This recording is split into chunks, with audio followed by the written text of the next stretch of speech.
Hi, welcome back. So for this next part, I want to talk to you about something that in Imago we call the space between us.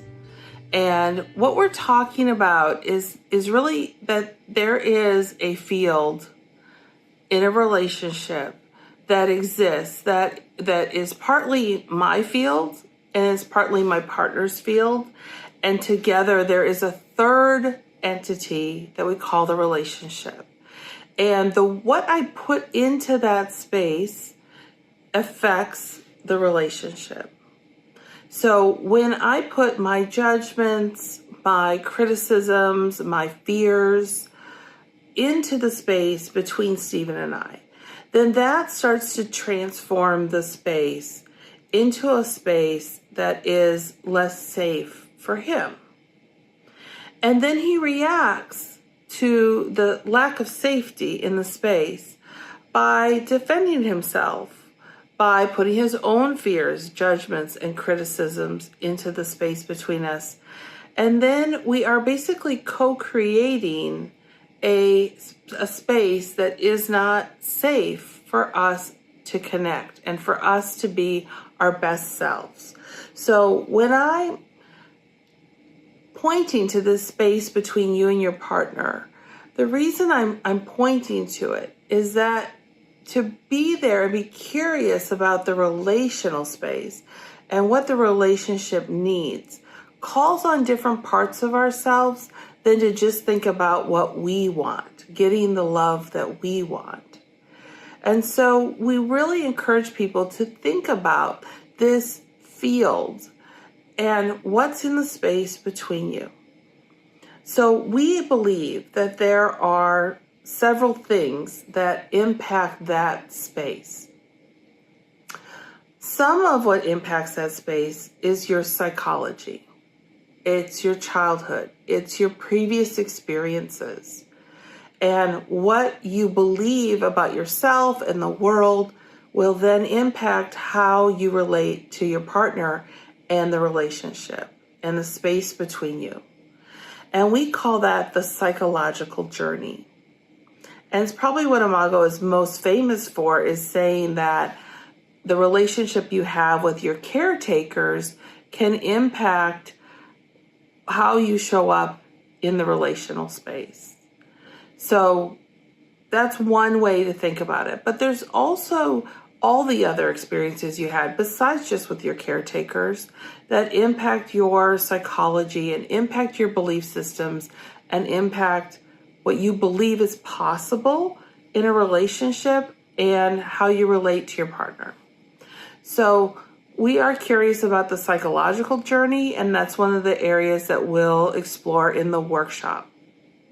Is what is your psychology?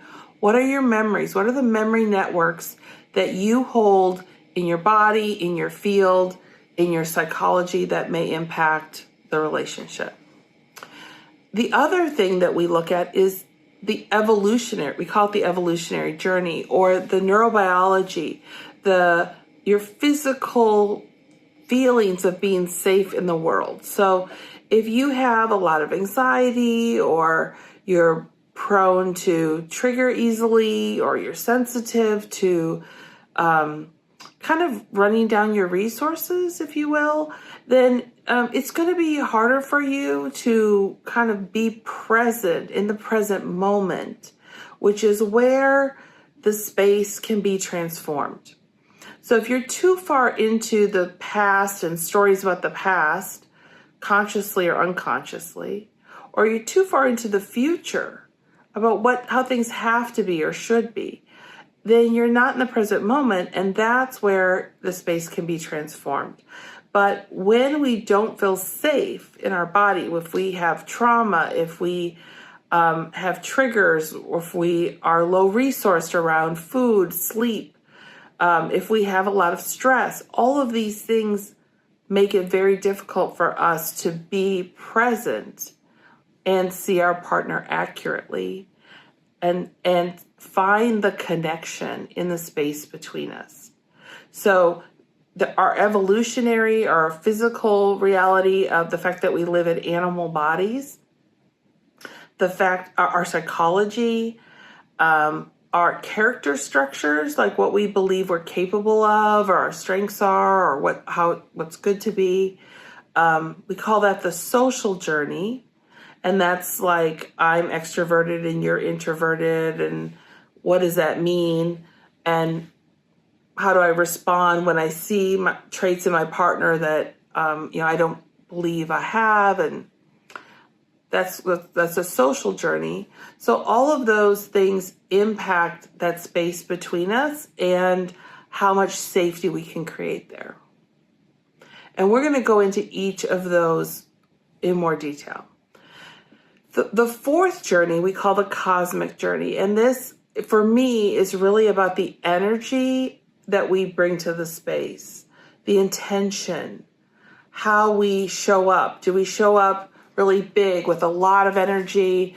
Do we show up really more minimizing? So, what we do with our energy in Imago, we call it either maximizing our energy or minimizing our energy. I'm going to bring out the Hoberman sphere. Hopefully you can see it pretty well in the video. So it gets really big. It's really, really, really big and really, really, really small. And when we're born, we are pulsating energy. This is how a baby is. And if you're around a baby, this is a kind of rhythm that you feel and you sense their energy as. But when that little baby has a rupture and it gets scared, then it has two choices. It can maximize its energy and scream and cry and make itself known. And if that works, then that baby is going to use that adaptation. When it gets scared, it's going to maximize. Or some babies, when they get scared, or they give up, or no one comes, then they may decide, well, I'm just going to make myself really small. Or if the environment's loud, maybe I'll make myself small. And when I make myself really small, really tight, maybe even frozen, then I feel safe, right? And I stop with this sort of natural, flowy, pulsating energy, and I make myself really small. So for some babies, they're like this, and then when they get scared, they do this. Now, these are two ways that you can adapt. You can adapt by being a maximizer or a minimizer, or you may use both strategies, and, whatever works. But what we believe in Imago is that how you show up in the space, minimizing or maximize your energy, can have an impact on the safety in that space. So our goal is to try to find a connection that can be embodied in that evolutionary way, in that physical way. And the connection can be one where you feel safe to be the best version of yourself and the most authentic version of yourself, not minimizing or maximizing, but really being free to be fully alive and in that flow of aliveness and joyful aliveness and energy. So when we can get there, in that space between two people, we feel everything we wanted to feel. We feel romantic love. We feel joyful aliveness. And when there's something that ruptures that connectedness, we go into evolutionary defenses. We go into try to protect ourselves. We may minimize or maximize our energy, and all of this affects the space between. So what we believe is what we need is to be intentional about the connection, to say, I intend to connect, and I intend to connect in a way that's safe for you, knowing who you are, and that's safe for me, knowing who I am. And that together, by seeing this space as a laboratory that's unique between the two of us, we can decide together how to show up. Now, one of the tools that we use is a communication tool that has steps and a process. And we believe that this tool, when used intentionally, can do that for the two of you. And we're going to encourage you to try our tool. And what I would ask you to do is to emulate the process before you innovate. So every couple should eventually innovate. But first, I would like you to emulate the tool, the communication tool and process as I'm going to teach it. And if you will do that and just study it as a team, how did that work? What did I learn? How was it for me? How was it for you? We believe that you will eventually find the tools that can get you back to the connection. And when you have that connection, you really get to experience what you desire from your relationship, the satisfaction. So I want to just talk to you about what is good communication. I went through a master's program in marriage and family therapy, and I graduated and I started working, and I was working with couples, and every couple came in saying, we need better communication. And I wasn't clear. What is good communication? And I thought, well, gosh, a master's degree and I don't know what good communication is. So I want to give you the cliff notes on good communication, and then you'll have more information than I had when I got out of graduate school. Now, granted, that's not the fault of the graduate school. I may have missed some important information, but one of my favorite models for what is good communication comes from Pat Love. She is one of my mentors, and she is a local person, local to Austin.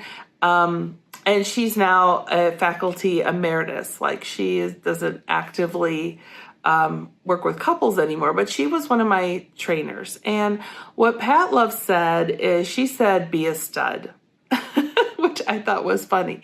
And what that stands for is show up, tune in, understand your part, and understand your partner enough to want to change your behavior, to attempt to stretch into something new for you.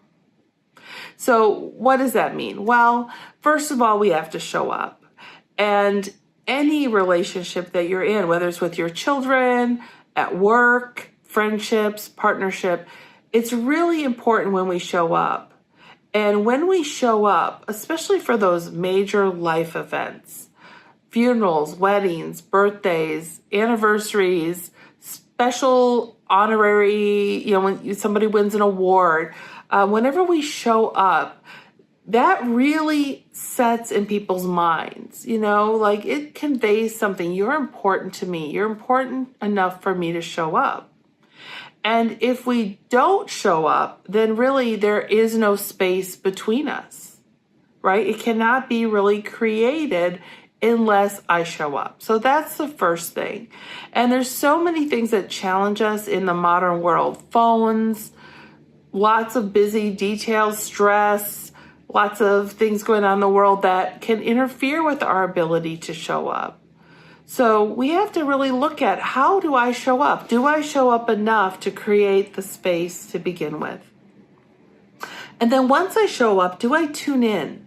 So there's something called limbic resonance. And what that is that when I see you and you see me, we have a felt sense of seeing each other and being together. And there's a feedback. So there's a physical brain, body, nervous system, energetic feedback that happens between us when we are in that space together. And that is really what we mean by tuning in. It's tuning in that includes me and includes you and includes the space between us. And when we can dial in and we can be in that space, that is when there's an opportunity for connection. And we have to tune in long enough for that understanding. We cannot just bring our beliefs, our stories, and dump them into the space between us. We can't take our judgments and our criticisms. We won't understand. We won't understand our partner, and we won't understand more about ourselves if we show up that way. We have to show up with the intention to learn, to understand, to discover, to be in the present moment where new information can come and be unfolding. And then the last thing is when we really understand not just what we need, but what the relationship needs, then we are more motivated to do our part. We can be inspired to stretch. And even though I'm more introverted, I can stretch into being extrovert. Or even though I'm extroverted, I can stretch into being quiet and minimizing my energy and being patient. So that's where the stretching and us coming into wholeness happens. And it's also where the healing happens for our partner. So I love this definition of good communication. Be a stud. I think the ideas in it are so important. And when we have that connection, then we feel known. And when we feel known, everything in our nervous system settles, and we can feel that relaxed joyfulness of what it's like being around a relaxed and joyful baby. We can laugh and we can play and we can create and we can be the best version of ourselves. So that's just a model. Now, Imago has a step-by-step process on how to do that, how to show up, tune in, because not all of us know how to tune in. Not all of us know how to stay tuned in long enough to shift our mind and shift our beliefs and soften our hearts or open our hearts. I know I didn't know how to do this, but every time, and maybe it shouldn't be a miracle to me, but it still is. Every time I sit down with a structured dialogue and I really intend to listen to my partner, and I really intend to try to share safely at a good, solid, manageable pace for my partner to hear, there is this connection that appears in the space, and the space, not only do we transform the space and we create the space, but we are created out of the space. We are transformed out of the new space. So we transform the space and we are transformed by it. So we are going to be working with the dialogues.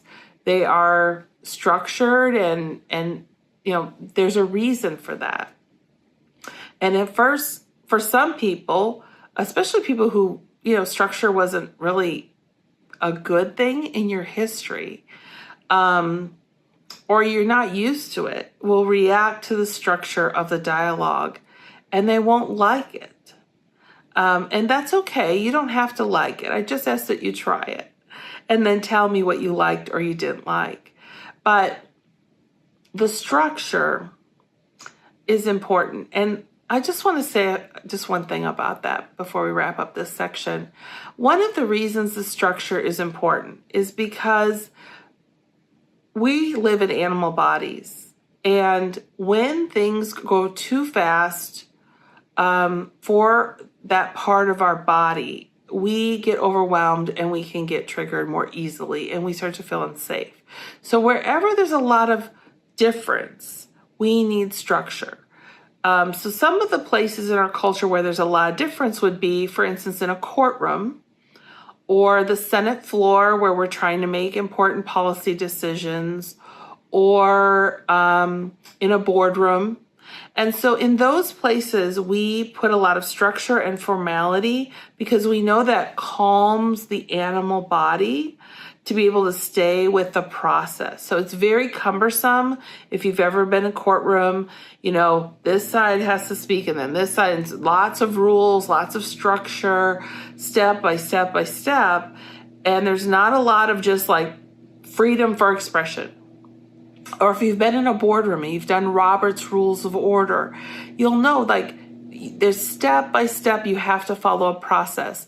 And so understanding that we don't expect you to live in the Imago dialogue structure all the time, that would be very cumbersome, But if you have something that is more emotional, either positive emotional information, like what you mean to me, or how much I love you and appreciate you and what I appreciate about you, or it's potentially conflictual that we do something different. We do chores different or parenting different or sex different, then the structure helps us slow down so that we can stay showing up, tuning in long enough to understand, and then long enough to consider doing our part.